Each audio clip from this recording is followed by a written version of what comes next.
Good morning, everyone. Welcome back once again. I am Rector Arundel with Able Spirit to Me, and I'm also able. Haha. um, we are on video 12 in the series, The Book Sealed with Seven Seals. This is a big one because this is most likely our last segment in this series. We're going to be summing up everything where we are currently in the creation blueprint with the book sealed with seven seals. Join once again with Jason, who's going to summarize things and make them plain for us. Thank you for being here, Jason. I'm going to let you take over right away. Okay. Thank you. Mm-hmm. Okay, so to do a quick summary, the book Sealed with Seven Seals is the entirety of Holy Writ. And the seven seals themselves are located in the very beginning of the contents of the Bible, the Torah. And the 7 days of creation are, in fact, the seven seals of God's Word. And so everything that's written after these seven seals, it's think of it like, when you think of them as seals, it's like, okay, I can't fully unlock all the meaning of whatever's in this book unless I'm applying whatever it's like ancient in encryption, where God has a surface message he's willing to let you get, but the deeper hidden message, to really understand things so clearly and so plainly, you can put your fingers on exactly what's going on and see the whole big picture. That's what knowing the book Sealed with Seven Seals enables you to do. So you get the whole grand picture of creation and the means and the keys to decrypt or decipher the full meaning of what's in the scriptures. And so when you take the days of creation, these are days according to God. And everything in my interpretation of scriptures uses interpretive keys that the scriptures themselves provide. There's an approach called sola scriptura, which means we don't bring in our own ideas and impose them upon the text. We only derive meaning from the text that it explicitly provides itself. And so, to understand what a day of creation is, a lot of people speculate, if it's creating the earth and the sun and the moon and the stars, that took billions of years. So, we don't know what these, and these are people thinking that biblical creation actually directly applies to our physical cosmos. And that's the first mistake people make, is they miss the verse that says all these things in the creation account are the generations of the heavens and the earth, which is generations of people. Everything in there pertains to people. And so the creation account itself it's not accounting for the physical cosmos. It's accounting for Elohim's spiritual cosmos of human civilization.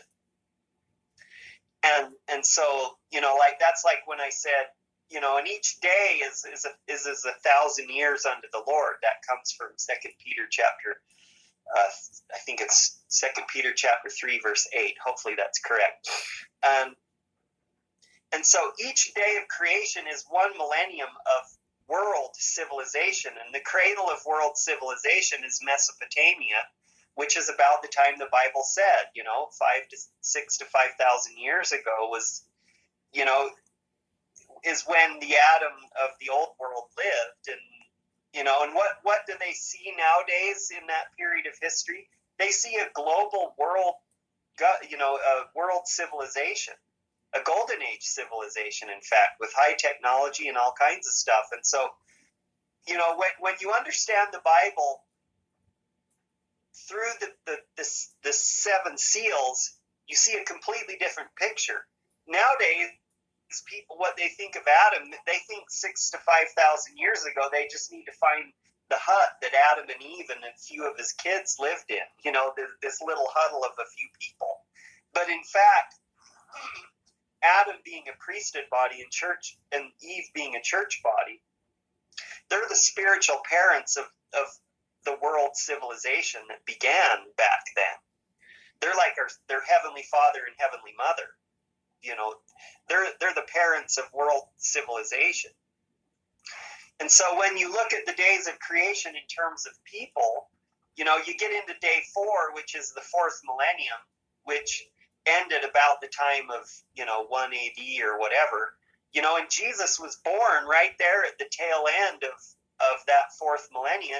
And in the days of creation, that's when the greater light to rule the day is formed, is that 4th day. And then he calls his disciples to be fishers of men, and that happened in day 5 or the 5th millennium, and that's the creatures in the waters wherein dwells life. And so Christianity literally is the fish of this spiritual cosmos. And then you've got the Prophet Muhammad, and the religion of Islam started around 600 AD. And in the Quran, it says, you're a bird by Allah's permission. He takes the dust of the ground and forms it into a bird and gives it its life. And the Quran goes on and on about the birds. And so we know who the birds are in this spiritual cosmos. It's the religion of Islam. So they have their place in the cosmos. And, when Christians and Muslims figure out that God never intended them to have enmity with each other and to be at odds, it'll give them a basis to clarify each of their religions in a way that they can see how they harmonize as a part of this grand spiritual cosmos instead of being at each other's throats all the time. Right. And then you move into day 6, and that's where you get the creatures on dry land, and that's the more evolved forms of Christianity in Protestantism, and more specifically that draining away of the waters of tyranny that the Christians are submersed in, the Roman Empire and all that stuff. Mm-hmm. And then so spiritual life is like evolving. It starts in the waters, it goes into the air, it eventually gets up onto dry land, and there's this progression of until it culminates in man coming in day 6. And man is created in the image and likeness of God. And so this is like the pinnacle of evolutionary development. And this is where you get to the Father's kingdom that Jesus taught all of the early Christians, pray for when the Father's kingdom comes. And so here comes man, and that's Adam and Eve. And of course, we know God gave Adam dominion over all these other little creatures. And this is the king of the kingdom that all these religious groups are looking for. Islam is looking for Al-Mahdi, and the kingdom, and Christians and Protestants, they're all looking for the Father's kingdom. Well, lo and behold, it has to have come in day 6, but it comes in the New World, which is the setting of the New World is America. Mm-hmm. And that's where we get to the Adam and the Eve of the New World. America is the cradle of modern civilization, and God creates at many places within it the Adam and the Eve to tend and take care of it and have dominion over it. And that's why you've got the LDS people, feeling like, hey, we're the top dogs here. They got a bit cocky about it, and it backfired on them, and it's unfortunate. But it doesn't change the fact that they were given all the keys to administer all these, things on behalf of Jesus Christ. And so, so then the Adam and Eve, and I've gone into more detail, I don't need to go into it here. I got us all the way up to where Adam and Eve, these organizations, had children that are also organizations, the priesthood body and then the corporate body, the Abel and the Cain, they duke it out. And Cain has all these priesthood guys, they're all systematically excommunicated, which is a spiritual, it's a cutting off of the breath of life. When you get excommunicated, you have the gift of the Holy Ghost taken away from you. It's like, it's an imposed spiritual death. It's like you had these indwellings, but now these indwellings are cast from you, and you're left to yourself, and you're now basically spiritually dead, and you don't have your link up to the higher consciousness and all of that stuff. And so Abel's basically a dead body, and truly he is. there's all this corruption and when you look at fundamentalism, which is like the Warren Jeffs and a lot of these fundamentalists, they're the remnants of these long ago excommunicated people, and they are spiritually dead. I mean, they do a lot of cruel things, in my opinion, in terms of forcing little girls to be married to old men and that kind of stuff. It's just terrible. And so they're dead. Abel's a dead body right now. And in the apocryphal texts, we learn quite a bit more about the dynamic of what plays out with Cain and Abel and Seth. And Cain tries to bury Abel to hide what he'd done. Mm-hmm. And the earth is like, and up comes Abel's body out of the ground. And he tries to bury him again. And the earth's like, and up comes the body. 3 times the earth refused to receive his body and burial. And it says that, that Abel won't rest in peace until Cain is held accountable for his deed. And for that to happen, that's where Seth comes along, because Seth, he takes on the mantle and continues what Abel was doing. He's what's called the kinsman redeemer. And so he continues to do what was Abel's responsibility, which number 1 was to head the priesthood. And that entails receiving these "Thus saith the Lord" revelatory material, which is the light and truth that if people come to understand it, even if it's mundane, it's that understanding of the particulars of how God's kingdom is actually supposed to function in all of its nitty-gritty details. And that's what ultimately will bring out the golden age, is we understand the revelatory material of these communications from God, and we get the particulars of how his kingdom is supposed to function, and then we do it. And so that's what Seth does, is he quests, and he's seeking he wants to heal his parents, and so he goes in a quest for the oil of mercy, because that will bring his parents back to health and back to life. And in this quest, Seth encounters the serpent. And, the serpent's after Adam and Eve, and he got Cain to kill Abel. This serpent, man, he's a real force to reckon with. And Seth gets bitten by the serpent directly. And he nearly dies. He goes through a lot of hardship. But he miraculously survives, gets the oil of mercy, applies it to his parents, and redeems them. And so the Son of Man, which is the spiritual indwelling that Jesus Christ received, the Son of Man redeemed Adam and Eve in their lifetime. The Father and the Son overcame the adversary. You know how it says Lucifer is cast down? This is Cain basically being pushed out by Seth, who's the rightful heir. And so this battle between Cain and Seth becomes that divisionary because see, we've got the day 1 of the new cycle, and that starts simultaneously with day 7. And so that's why when you look at day 1, it says there's the day and the night that are divided, the light from the dark. And so this oil of mercy that Seth secures and applies to his father to heal and redeem him, that enables him to regain his throne and to cast off the Lucifer-Cain usurpation. And so now everybody in the world at this juncture is going to have to choose. Are we going to go with the Father's kingdom properly implemented now that Seth has acquired all of these keys of understanding of how to do it? Mm-hmm. Or are we going to go along with the precepts of man that everybody thinks they've got everything figured out? Socialism is the answer. It's going to solve everyone's problems.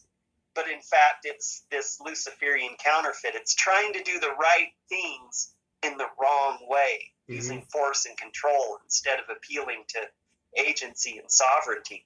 And so ultimately, this is where we're at right now, is the oil of mercy that Seth acquired is in fact this sealed portion knowledge, understanding.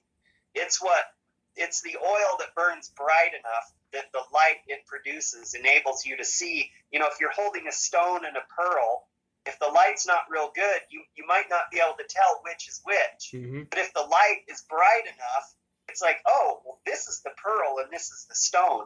Chuck the stone and keep the pearl. And that's kind of the pearly gates, to the kingdom. We want to find all those pearls that lead us to where we build this new society, this new civilization that does away with the force and the control and the tyranny and the manipulation of these elitists who think if they can just get everyone under their thumb that they're going to solve all the world's problems. Tyranny is old. It's been around for millennia. And Mm-hmm. tyranny never brings golden age. It always just brings minionhood and peasantry and poverty War and... on the low. Zion is a society where everyone's, pretty much just this middle class, where everybody's free. Mm-hmm. We may not be boastfully wealthy in the eyes of maybe some other people that know how to enslave others and fleece them and get rich that way. Right. But liberty's the only, capitalism is kind of still a part of that, but even capitalism has problems that need to be done away with as well. But it's the closest to what's correct. You just need to get rid of usury and other mechanisms that enable, people to be put in bondage to other people. Right. And so you talk about this new enlightenment, this new way to reconnect and live more fully embodied. Mm-hmm. And really the only way that these higher, noble, righteous, higher self indwellings, they want to live here. They don't want to live here when you're under the thumb of some tyrant. They want to live here when there's this complete autonomy and sovereignty, and that everyone honors and respects each other's sovereignty. It's not this religious system trying to be oppressive. They only get that way once they're corrupted by the adversary. Mm-hmm.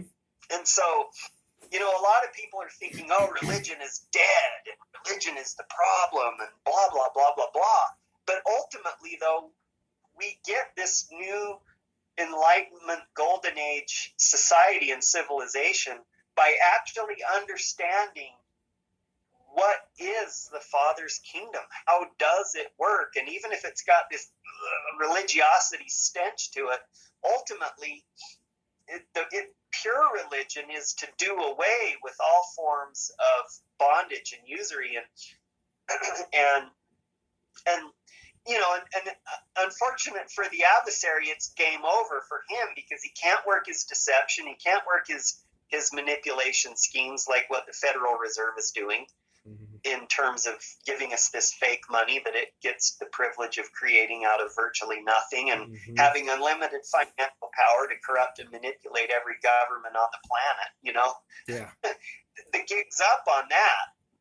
And, because Zion, which is what this society is, it doesn't allow for anyone to be manipulated or deceived, or it's very different from what people are experiencing now. But unfortunately, there's so much deception in the world because with Lucifer Cain having so much control for so long, Mm-hmm. he's really brainwashed people to have these notions that they're going to need to get corrected too. So it's this division between the new day one and the day and the night. It's going to be rough. Now, It's actually, going to be tough. People real are going to quick, we have to stop this video. Time goes by fast. So for the oh wow, yeah, it's 19 and a half minutes. So to get to the point, we are making a decision between the Luciferian Cain side or the Son of Man side. And as an individual person who may not choose a religion at all, how does the average person do that, and where are we going? We have to wrap this up, so kind of your last thoughts on that for the average person. What's the next step, and what can we all expect? right. Well, the beautiful thing is an average person who's a good, moral, just common sense person that's not particularly religious, like what you're doing, with these other practices of developing your energy and developing your consciousness and so forth. The beautiful thing about the Father's kingdom is it doesn't require anyone to be of any particular religion. So if you have an appeal to spiritual sovereignty, and you don't really want to get caught up in all the trimmings of outward religiosity and whatnot, they're going to be welcome in Zion. It's not it's more of a pantheistic almost. Yeah. It's kind of hard to explain. I don't mean pantheistic. I mean multiple different religious or even non-religious people, as long as they all honor and respect that everybody has their individual sovereignty, we form a society that views each other as adults. We don't try to micromanage any aspects of anyone's lives, which gives the religious people their complete freedom to do things the way they feel to do. And then other people, as long as they're not violating anyone else's life, liberty, or property in some fashion, nobody's, we're the king of our own castle. Jesus is the King of Kings. Everybody in this Father's kingdom civilization is viewed as a sovereign, and that's what a king is. And so if I'd never had this conversation with you, and you never knew anything about, these Mormon priesthood lineage type things and bodies and whatnot, as all you would know is the salt of the earth, it gives savor to the whole. You may not know what the salt is doing and the ultimate cascading effect that it has, but as all you would know is, hey, this is great. It looked like America was going to hell, and somehow things got turned around and we've got America again. Freedom, liberty. This is great, and you just go on being somebody who loves liberty and not even really know, and you're going to increase your consciousness to whatever extent is within your power, depending on which religious or spiritual tradition, or, you might be indwelling some, yogis from back in India somewhere instead of these, Mormon indwellings or whatever. There's a lot of flexibility in terms of what indwelling consciousness that you're able to harness.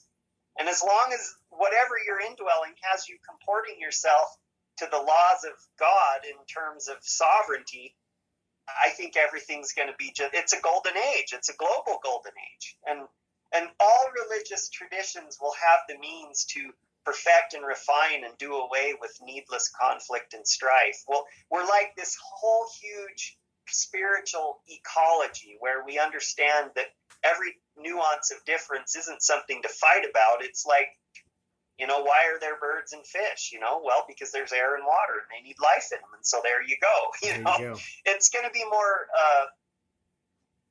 a very different approach religiously when you get the big picture and everything comes together. And obviously the more light knowledge people bring into their mind by what they read, that draws in higher and higher levels of consciousness. And I think that pretty well puts a cap on all the major points. So yeah, you and I are gonna go ahead and you and I are gonna probably have other sessions about methods and techniques to drawing in this higher consciousness. But yeah, we're at 24 minutes. I'm gonna run out of space on my phone, so this is a long one. Thank you for joining us. Thank you for being here, Jason. Thank you for sharing, and we'll catch you on the other side. Okay? Thank you. Okay, sounds good. Thank you. Bye-bye.